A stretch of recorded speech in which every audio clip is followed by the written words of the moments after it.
मैं Chandan Kumar Pandey Usha Martin world school के online अधिगम कार्यक्रम में 10वीं कक्षा की पाठ्यपुस्तक कृतिका भाग 2 में शामिल जॉर्ज पंचम की नाक पाठ के साथ उपस्थित हूँ। इसके लेखक का नाम कमलेश्वर है। जॉर्ज पंचम की नाक। कहानी की शुरुआत से पहले यदि इसकी शीर्षक की बात करें तो जॉर्ज पंचम ब्रिटिश साम्राज्य के पहले शासक माने जाते हैं। जॉर्ज पंचम, जो मूल रूप से 1865 इनका जन्म और 1936 इनकी मृत्यु मानी जाती है। ये ब्रिटिश ईस्ट इंडिया कंपनी के तहत भारत के भी शासक रहे हैं और साथ साथ ब्रिटिशरों के भी पहले वो राजा माने जाते हैं। तो स्वतंत्रता के बाद एक मुहिम चलाई गई कि जितने भी विदेशी शासक हैं उनकी जो मूर्तियां हैं उनको या तो हटा दी जाए या तो उनको तोड़ फोड़ दिया जाए, और कुछ ऐसे भी हुए जो उस मूर्ति को अपनी विरासत समझकर उन्हें संजो के रखे। इसी मूर्ति की एक कहानी है जो जॉर्ज पंचम की मूर्ति है। इस मूर्ति की नाक किसी विद्रोहियों के द्वारा काट दी जाती है। अब ये कहानी इसी नाक के इर्द गिर्द घूमती नज़र आती है। इसके लिए कई संघर्ष देखे जा सकते हैं। मूर्ति की नाक बनाने की होड़ लगती है। इसके अंतर्गत हम देख सकते हैं कि किस प्रकार भारतीय गुलामी की मानसिकता से ऊपर नहीं उठ पा रहे हैं और किस प्रकार अपने ही देश के नागरिकों के प्रति, यहाँ तक कि देश के क्रांतिकारियों के प्रति अपनी श्रद्धा न व्यक्त कर उनका अपमान करने तक उतारू हो जा रहे हैं। तो जॉर्ज पंचम की नाक इस पूरी कहानी के प्रत्येक हिस्से में देखी जा सकती है। तो आइए इस पाठ को समझते हैं। जॉर्ज पंचम की नाक। जॉर्ज पंचम की नाक। कमलेश्वर। यह बात उस समय की है जब इंग्लैंड की रानी एलिजाबेथ द्वितीय में अपने पति के हिंदुस्तान पधारने वाली थी। बात उस समय की है जब एलिजाबेथ भारत का दौरा करने वाली थी। अखबारों में उनकी चर्चा हो रही थी। अब जब कोई महारानी जब इंडिया आ रही थी तो अब अखबारों में उनकी खबरें छापी जा रही थी। रोज़ लंदन के अखबारों से खबरें आ रही थी कि शाही दौरे के लिए कैसी कैसी तैयारियां हो रही हैं। रानी एलिजाबेथ का दर्ज ही परेशान था कि हिंदुस्तान, पाकिस्तान और नेपाल के दौरे पर रानी कब क्या पहनेंगी। मतलब शाही दौरा था, एक राजघराने का दौरा था, एक महारानी आ रही थी इंडिया में, भारत में, तो विभिन्न प्रकार की तैयारियां हो रही थी। रानी एलिजाबेथ का दर्जी भी जो था, टेलर, वो भी परेशान था कि रानी जब जाएंगी हिंदुस्तान, पाकिस्तान और नेपाल, तो इन जगहों पर कौन कौन से कपड़े वो पहनेंगी। साथ ही साथ उनका सेक्रेटरी और शायद जासूस भी उनके पहले ही इस महाद्वीप का तूफ़ानी दौरा करने वाला था। महारानी के दौरे से पहले उनका सेक्रेटरी जो है, और वो ज़्यादातर जासूस मान सकते हैं उसको, वो जासूस भी सुनने में आया था कि महारानी से पहले इन जगहों का दौरा करेगा और इसकी जांच पड़ताल करेगा। महारानी जा रही हैं तो पहले क्या व्यवस्था है इन सबको देखने के लिए शायद गुप्तचर, उनका जो है जासूस जो है वो भी आने वाला है। आखिर कोई मजाक तो था नहीं। ब्रिटिश साम्राज्य की महारानी का भारत दौरा था तो ये कोई मजाक तो था नहीं। ज़माना चूँकि नया था, फ़ौज फाटे के साथ निकलने के दिन बीत चुके थे। पहले के समय में जब कोई शाही दौरा होता था तो उनके साथ फ़ौज, सैनिकों का दल जाया करता था। लेकिन अब तो ज़माना कुछ बदल गया, नया ज़माना हो गया। तो अब इसकी जगह किन्होंने ले ली, इसलिए फ़ोटोग्राफ़रों की फ़ौज तैयार हो रही थी।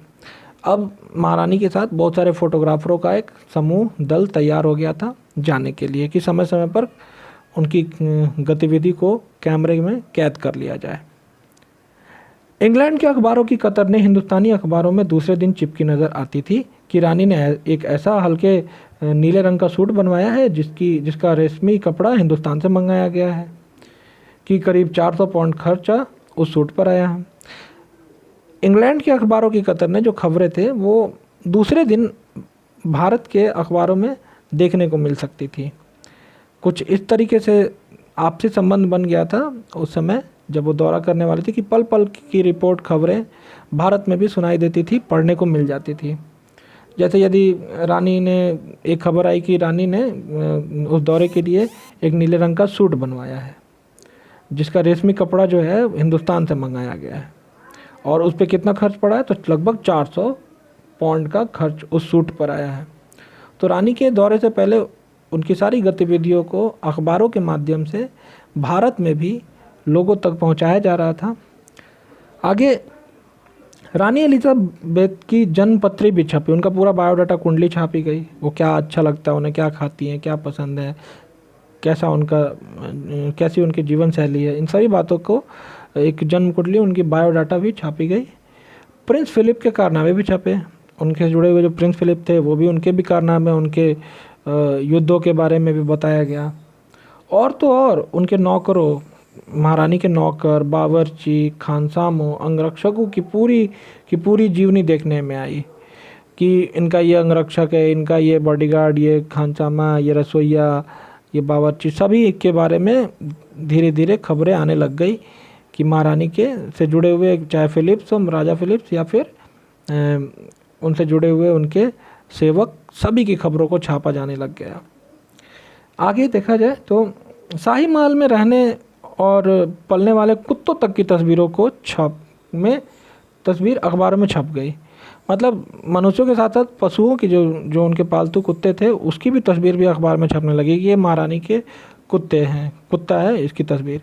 तो ऐसे करके महारानी से जुड़े हुए सभी लोगों की तस्वीर, खबरें दिन प्रतिदिन अखबारों के माध्यम से जनता तक पहुंचाई जाने लग गई।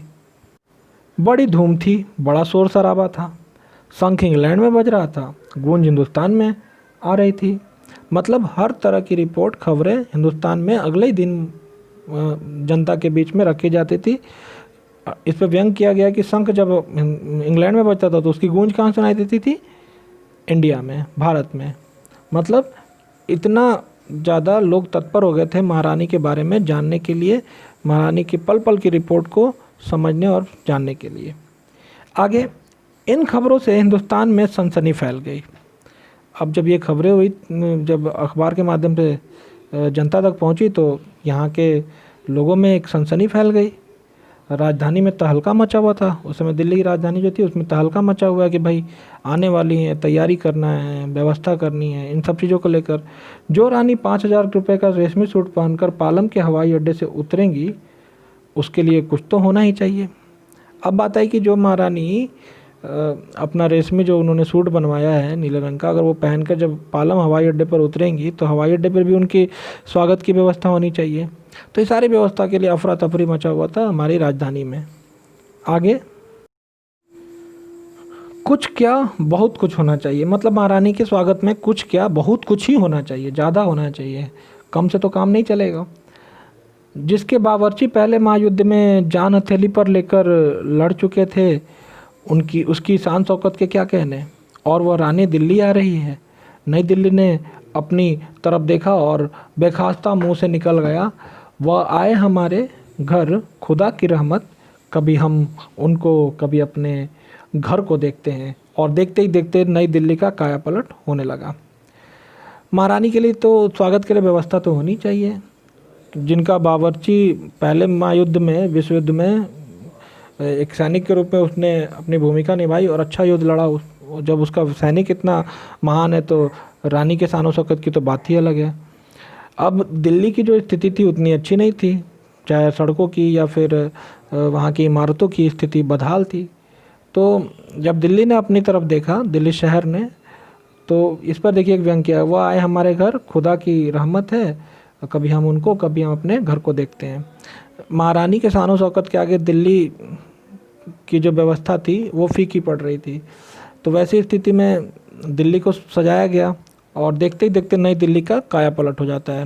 नई दिल्ली जैसी स्थिति थी उसकी पहले उससे काफ़ी बदलाव आ जाता है और सभी सड़कों और इमारतों को दुरुस्त किया जाता है। और करिश्मा तो यह था कि किसी ने किसी से कुछ नहीं कहा, किसी ने किसी को नहीं देखा, पर सड़कें जवान हो गई। कोई किसी को नहीं बताया, लेकिन महारानी के स्वागत के लिए दिल्ली की जो सड़कें थी जो टूटी फूटी थी वो धीरे धीरे जवान हो गई। जब वृद्धावस्था में चली गई थी वो पुनः जीवित होकर वो जवान हो गई और अच्छी हो गई सड़कें। बुढ़ापे की धूल साफ़ हो गई, जो इमारतों पे धूल जमी हुई थी उसको पेंट करके पोचाड़ा करके साफ़ कर दिया गया। इमारतों ने नाज़नीनों की तरह श्रृंगार किया, महिलाओं की तरह, युवतियों की तरह इमारतें सुंदर अब दिखाई देने लग गई। लेकिन एक बड़ी मुश्किल पेश थी, वह थी जॉर्ज पंचम की नाक। इन सभी बातों के बाद एक मुश्किल समस्या क्या थी? जॉर्ज पंचम की नाक। नई दिल्ली में सब कुछ था, सब कुछ होता जा रहा था, सब कुछ हो जाने की उम्मीद थी, पर जॉर्ज पंचम की नाक बड़ी मुसीबत थी। नई दिल्ली में सब था, सिर्फ नाक नहीं थी। ये भी एक व्यंग है। दिल्ली में बहुत सारी मुश्किलें थी, बहुत सारी समस्याएं थी, लेकिन सबका समाधान हुआ। दिल्ली की सड़कों को सही किया गया, इमारतों को सजाया गया, पेंट किया गया, सब कुछ था। लेकिन एक बड़ी मुसीबत ये थी कि जॉर्ज पंचम की जो मूर्ति लगाई गई थी उस मूर्ति पे नाक नहीं थी। अब महारानी जब आएंगी दौरे में और उनके राजा की इस मूर्ति की इस अवस्था को देखेंगी तो वो कहीं नाराज़ ना हो जाए। तो इस बात से सभी परेशान थे, दिल्लीवासी, भारतीय सभी। अब इस पर व्यंग किया है कि दिल्ली के पास सब कुछ था, सिर्फ नाक नहीं थी। नाक का मतलब तो इज्जत होता है। अब यहाँ पे बताया गया है कि किस प्रकार से भारतीयों ने गुलामी की जो मानसिकता है उन्होंने स्वीकार कर ली है। जिस ब्रिटिशरों के द्वारा कई वर्षों तक हमारा जब देश गुलाम रहा, उसी देश की यदि कोई महारानी आती है तो उसके स्वागत, उसकी मेहमान नवाजी में हम इतने तत्पर हो गए कि अपने लोगों को, समस्या तो पहले से ही होंगी, सड़कों की अवस्था, इमारतों की स्थिति सभी तो पहले से बदहाल होंगी, लेकिन अपनी जनता को ना देखकर महारानी के लिए स्पेशल ख़ास तौर पर उन सभी व्यवस्था को दुरुस्त किया गया, शहर को सजाया गया। लेकिन फिर भी एक समस्या रह गई थी, वो थी जॉर्ज पंचम की नाक। इस नाक की एक लंबी दास्तान है। क्या है दास्तान, समझें। इस नाक के लिए बड़े तहलके मचे, बहुत बवाल हुआ है। किसी वक्त आंदोलन हुए थे, राजनीतिक पार्टियों ने प्रस्ताव पास किए थे, चंदा जमा किया था, कुछ नेताओं ने भाषण भी दिए थे, गर्मा गर्म बहसें भी हुई थी, अखबारों के पन्ने रंग गए थे। बहस इस बात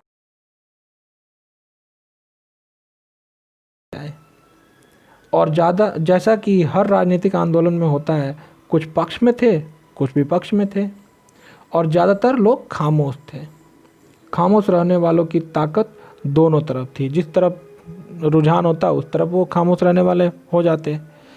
मतलब एक दो पक्ष में बट गया था कि कुछ का कहना था कि नाक होनी चाहिए, कुछ कहते थे कि नाक नहीं होनी चाहिए। जो गुलामी मानसिकता को स्वीकार कर रहे थे वो चाहते थे कि नाक हो, जॉर्ज पंचम की मूर्ति भी हो, नाक भी हो। लेकिन जो स्वतंत्र हो गए थे अब मन से, वो चाहते थे कि अब विदेशी शासकों की मूर्ति यहाँ पर नहीं होनी चाहिए और सबसे अच्छा है कि उसकी नाक काट दी जाए। अर्थात नाक काट देना मतलब इज्जत उतार देना। तो इस प्रकार से दो गुटों में हमारा देश बटा हुआ था, जो पक्ष में और विपक्ष में कार्य कर रहे थे। और कुछ खामोश थे, जो जिधर पल्ला भारी दिखाई देता था वहीं पर वो अपना रास्ता मोड़। यह आंदोलन चल रहा था। जॉर्ज पंचम की नाक के लिए हथियारबंद पहरेदार तैनात कर दिए गए थे। क्या मजाल कि कोई उनकी नाक तक पहुंच जाए। अब जॉर्ज पंचम की मूर्ति की सुरक्षा के लिए कई हथियारबंद सैनिकों को रखा गया, सुरक्षा कर्मियों को रखा गया कि कोई जॉर्ज पंचम की नाक को मत काट दे। हिंदुस्तान में जगह जगह ऐसी नाकें खड़ी थी, मतलब शान शौकत वाले जो अपने इज्जत के गुमान में रहते हैं, वैसे लोगों के लिए यहाँ पे कहा गया। कई ऐसी नाकें थी और जिन तक लोगों के हाथ पहुँच गए उन्हें शान शौकत के साथ उतार कर अजायब घरों में पहुँचा दिया जाता था। अर्थात वो हरदम के लिए म्यूज़ियम में या फिर एक इतिहास बन के रह जाते थे। ऐसे भी कुछ व्यक्ति थे जिनके बारे में कहा जा रहा है। कहीं कहीं तो शाही लाटों की नाकों के लिए गुरिल्ला युद्ध भी होता रहा। गुरिल्ला युद्ध एक युद्ध की तकनीक है जो पहाड़ों पे युद्ध लड़ा जाता है छुप छुप कर। तो कई बार तो लाटों के लिए, शाही लाट मतलब राजसी साम्राज्य या फिर रियासत या फिर रजवाड़ों से जुड़े हुए जो लाट यानी मूर्तियाँ, उस मूर्तियों की सुरक्षा के लिए तो कई बार तो गोरिल्ला युद्ध भी हुए इस देश में। उसी ज़माने में यह हादसा हुआ। इंडिया गेट के सामने वाली जॉर्ज पंचम की लाट की नाक एकाएक गायब हो गई। सुरक्षाकर्मी के होते हुए भी इंडिया गेट के सामने जो जॉर्ज पंचम की मूर्ति थी उसकी नाक अचानक गायब हो जाती है। हथियारबंद पहरेदार अपनी जगह तैनात रहे, गश्त लगती रही और लाट की नाक चली गई। जो विपक्ष में थे उन्होंने जॉर्ज पंचम की नाक को काट दिया। रानी आए और नाक ना हो, एकाएक परेशानी बढ़ी, बड़ी सरगर्मी शुरू हुई। देश के खैर ख्वाहों की एक मीटिंग बुलाई गई और मसला पेश किया गया कि क्या किया जाए। वहाँ सभी सहमत थे कि अगर यह नाक नहीं है तो हमारी भी नाक नहीं रह जाएगी। अब रानी आए और अचानक वो अपने राजा की मूर्ति पर नाक नहीं देखे तो ये तो बहुत ही शर्म का विषय है और ये भारत की इज्जत का सवाल है। अब ऐसी स्थिति में क्या किया जाए, तो एक मीटिंग बुलाई गई और उसमें कई जो भलाई उन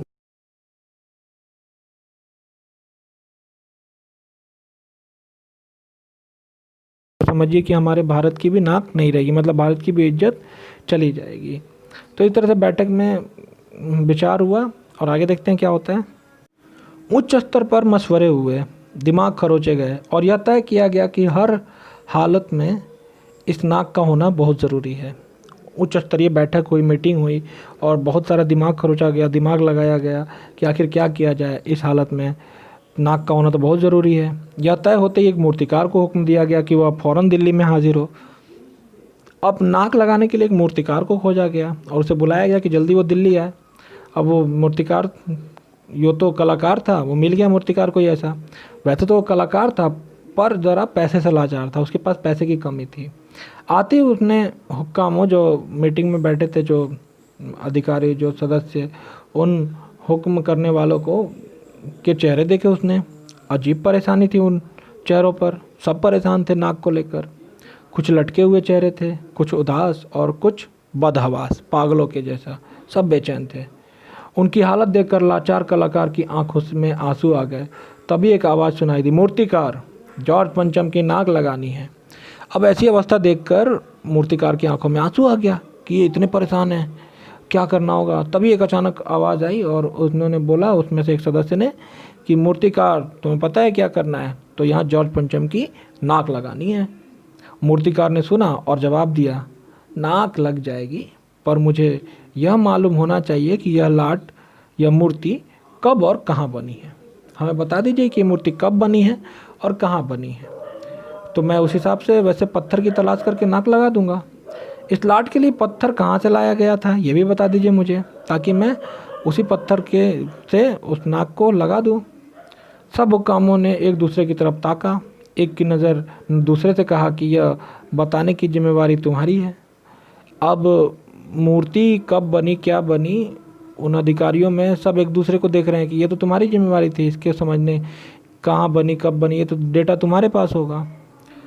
मसला हल हुआ। एक क्लर्क को फ़ोन किया गया और इस बात की पूरी छानबीन करने का काम सौंप दिया गया। अब एक क्लर्क को बताया गया कि चलिए भाई, आप ही एक काम कीजिए, पता लगाइए कि कब बनी है, कहाँ बनी है और इसके में कौन सा पत्थर प्रयोग हुआ है। अब क्लर्क क्या किया, पुरातत्व विभाग की फाइलों के पेज चीर दिए गए, कुछ भी पता नहीं चला।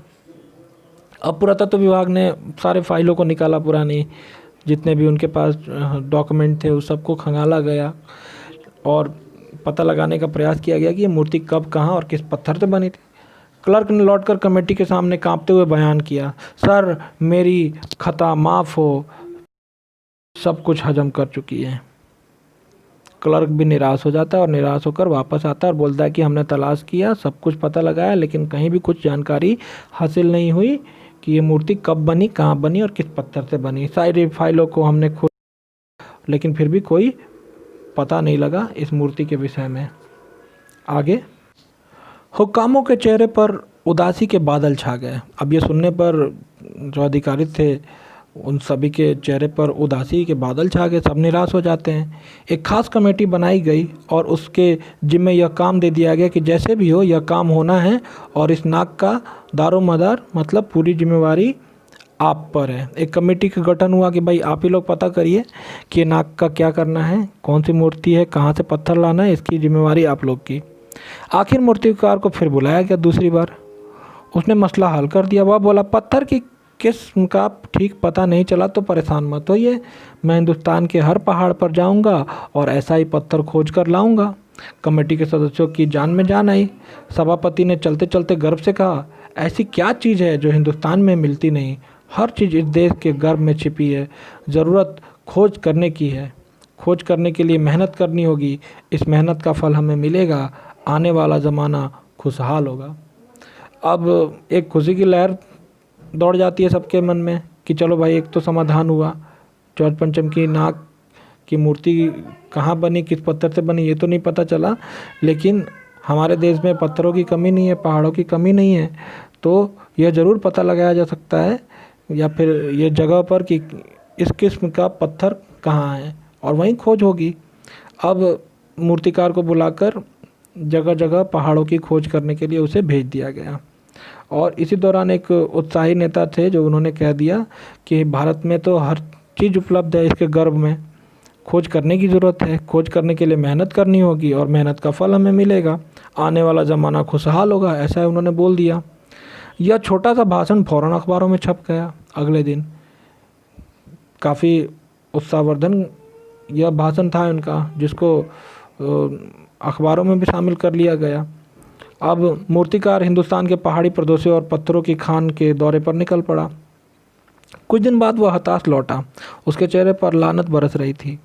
उसने सिर लटकाकर खबर दी, हिंदुस्तान का चप्पा चप्पा खोज डाला पर इस किस्म का पत्थर कहीं नहीं मिला। यह पत्थर विदेशी है।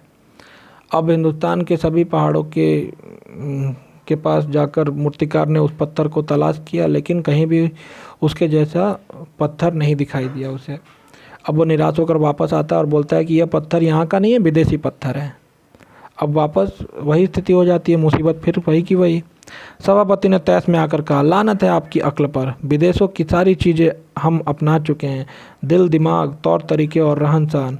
जब हिंदुस्तान में बाल डांस तक मिल सकता है तो पत्थर क्यों नहीं मिल सकता? एक सभापति ने तैस में आकर कहा कि लानत है, हमने तो सब कुछ अपना लिया है, विदेशों की रहन सहन, चलना उठना, खाना पीना सब तो हमने स्वीकार कर लिया है, बॉल डांस तक स्वीकार कर लिया, तो पत्थर क्यों नहीं मिल सकता है? मूर्तिकार चुप खड़ा था। सहसा अचानक उसकी आंखों में चमक आ गई। उसने कहा, एक बात मैं कहूँगा, लेकिन इस शर्त पर कि यह बात अखबार वालों तक ना पहुँचे। अब एक सुझाव दिया मूर्तिकार ने, वो लेकिन शर्त उसने रख दिया कि अखबार में ये खबर नहीं जानी चाहिए। सभापति की आंखों में फिर चमक आई। वो फिर उत्साहित हो जाते हैं कि क्या भाई, कुछ तो ज़रूर सुझाव शायद फ़ायदा हो, इससे कुछ काम बन जाए। चपरासी को हुक्म हुआ और कमरे के सब दरवाजे बंद कर दिए गए। अब उस कमरे में मूर्तिकार ने क्या कहा, सुनते हैं। तब मूर्तिकार ने कहा, देश में अपने नेताओं की मूर्तियां भी हैं। अगर इजाज़त हो और आप लोग ठीक समझे तो मेरा मतलब है, तो जिसकी नाक इस लाट पर ठीक बैठे उसे उतार लाया जाए। अब मूर्तिकार ने सुझाव दिया कि हमारे देश में कई नेताओं की मूर्तियां हैं, तो जिसकी मूर्ति फिट हो जाए तो उसी मूर्ति की नाक को तोड़कर हम जॉर्ज पंचम की नाक में लगा देते हैं। अब ऐसा सुझाव सुनने के बाद सब ने सबकी तरफ देखा। अब कोई तो इल्ज़ाम ले नहीं सकता है, ये तो बहुत ऐसा काम था जिससे अगर अखबारों में ये बातें छप जाए तो काफ़ी फजीहत हो, काफ़ी बेइज्जती हो। तो सब ने सबकी तरफ देखा। सबकी आंखों में एक क्षण की बदहवासी के बाद खुशी तैरने लगी। सब ने कुछ विचार किया, लेकिन फिर सब समाधान समझकर वो खुश हो जाते हैं। और सभापति ने धीमे से कहा, लेकिन बड़ी होशियारी से, मतलब जनता को ये बात नहीं पता होनी चाहिए, बड़ी होशियारी से ये काम करना होगा। और मूर्तिकार फिर देश दौरे पर फिर से निकल गया। पहले पहाड़ों की खोज में निकला था, पत्थरों की खोज में, अब इस बार वो नेताओं की मूर्ति के नाक को उसके हिसाब से खोजने के लिए वो निकलता है। जॉर्ज पंचम की खोई हुई नाक का नाप उसके पास था। वो जाकर जॉर्ज पंचम की नाक का नाप लेता है, माप लेकर, और दिल्ली में वह पहुंचा, बम्बई पहुंचा। उसने दादा भाई नौरोजी, गोखले, तिलक, शिवाजी, कांव सही, जहांगीर, सबकी नाकें उसने टटोली, सबके नाक का उसने माप लिया, नापी और गुजरात की ओर भागा।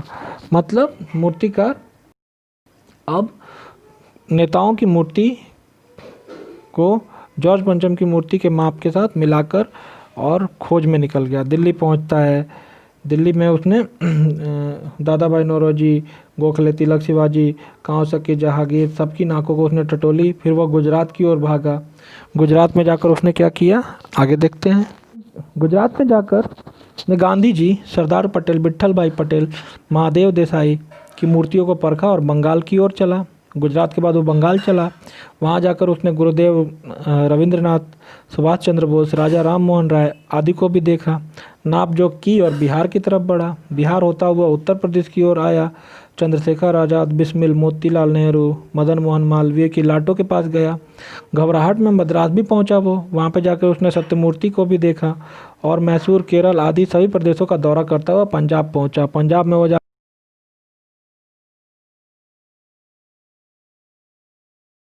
ने अपनी मुसीबत बयान की, पूरे हिंदुस्तान की परिक्रमा कराया, सब मूर्तियां देखाया, सबकी नाकों का नाप लिया, पर जॉर्ज पंचम की इस नाक से सब बड़ी निकली। मतलब नाक बड़ा होना मतलब इज्जत बड़ी। यह भी व्यंग है यहाँ पर भी कि सभी नाकों से भारतीय नेताओं की नाक ज़्यादा बड़ी निकली। वास्तव में भी मूर्ति जॉर्ज पंचम की नाक से बाकी मूर्तियों की नाक ज़्यादा बड़ी थी। तो वो तो माप के हिसाब से वो ले गया था, वो माप कहीं भी नहीं उसे मिला। सुनकर सब बर्दाश्त हो गए फिर से और झुलझुलाने लगे। मूर्तिकार ने ढाढ़स बढ़ाते हुए, हौसला देते हुए आगे कहा, सुना है कि बिहार सेक्रेटेरिएट के सामने सन 42 में शहीद होने वाले बच्चों की मूर्तियाँ स्थापित है, शायद बच्चों की नाक ही फिट बैठ जाए। यह सोचकर वहाँ भी पहुँचा, पर उन बच्चों की नाकें भी इससे कहीं बड़ी बैठती हैं। अब बताइए मैं क्या करूँ।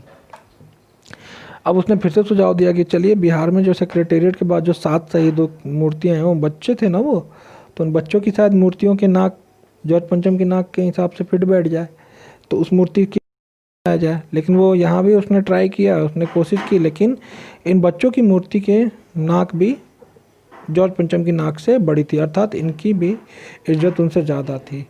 यहाँ पे भी व्यंग किया गया। राजधानी में सब तैयारियां थी। जॉर्ज पंचम की लाट को मल मल कर नहलाया गया था, रोगन लगाया गया था, सब कुछ हो चुका था, सिर्फ नाक नहीं थी। राजधानी में भरपूर तैयारी हो रही थी।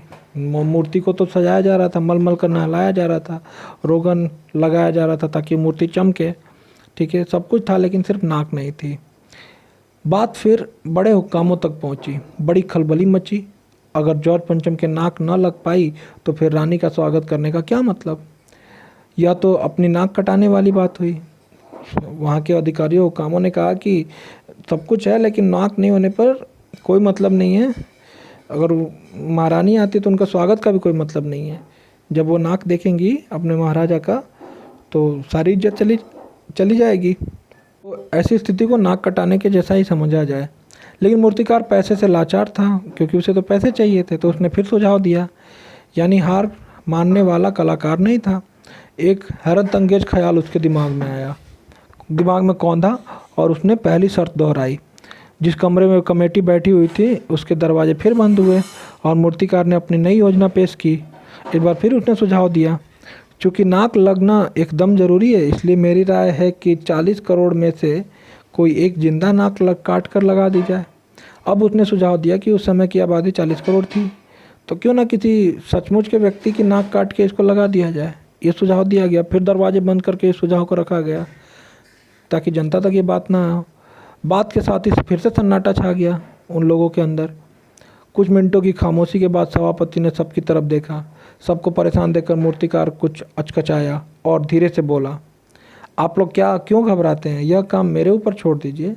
नाक चुनना मेरा काम है, आपकी सिर्फ इजाज़त चाहिए। मूर्तिकार ने कहा कि नाक कहाँ से लाना है, क्या करना है, ये आप मुझ पर छोड़ दीजिए, आप बस मुझे हुक्म दीजिए। कानाफूसी हुई और मूर्तिकार को इजाज़त दे दी गई। एक दूसरे से बातचीत करते हैं, कानाफूसी करते हैं और समस्या के समाधान के लिए मंजूरी मिल जाती है कि जाइए कोई जिंदा नाक ही लेकर आइए। अब आगे देखते हैं क्या होता है। अखबारों में सिर्फ इतना छपा कि नाक का मसला हल हो गया और राजपथ पर इंडिया गेट के पास वाली जॉर्ज पंचम की लाट के नाक लग रही है। फिर खबर या अखबार में सिर्फ ये आई कि जॉर्ज पंचम की नाक की समस्या का समाधान हो गया है और इंडिया गेट पर जो जॉर्ज पंचम की मूर्ति है उसकी नाक लग रही है।